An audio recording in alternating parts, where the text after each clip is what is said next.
সংসদ সদস্য আনোয়ারুল আজিম আনারকে ১৩ মে কলকাতার নিউটনের ফ্ল্যাটে নিয়ে যান আমানুল্লাহ এবং ফয়সাল। সেখানে হত্যার পর মরদেহ খণ্ড করে গুমের উদ্দেশ্যে ট্রলিতে করে বাইরে নিয়ে যান আমানুল্লাহ এবং জিহাদ। সেই ফ্ল্যাটের সিসিটিভিতে ধরা পড়েছে এই দৃশ্য। আমানুল্লাহর দেওয়ার তথ্যে কলকাতার হাতিশালা খালে মরদেহের খণ্ডিতাংশের খোঁজে তল্লাশি চালিয়েছে পুলিশ। এদিকে ঢাকার মামলায় আমানুল্লাহ, শিলাস্তি ও তানভীরকে ১০ দিন করে রিমান্ড চাইবে পুলিশ।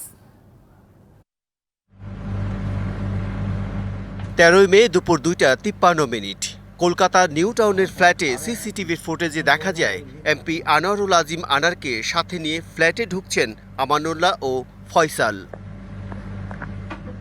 আরেক ফুটেজে দেখা যায় একটি ট্রলিতে ও কয়েকটি ব্যাগে আনারের মরদেহের খণ্ডিতাংশ নিয়ে বাইরে যাচ্ছেন আমানুল্লাহ ও জিহাদ।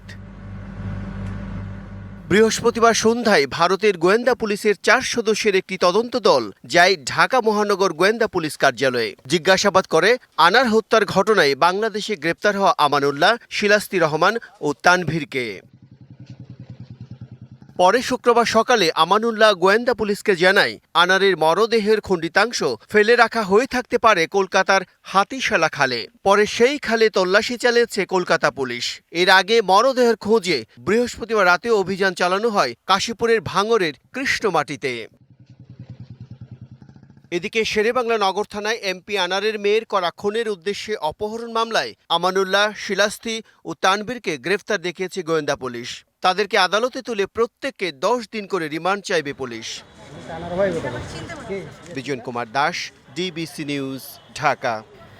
নগদে ৫০০ টাকা বা তার বেশি পেমেন্টে পেতে পারেন ঢাকায় জমিসহ ২০ কোটি টাকার পুরস্কার।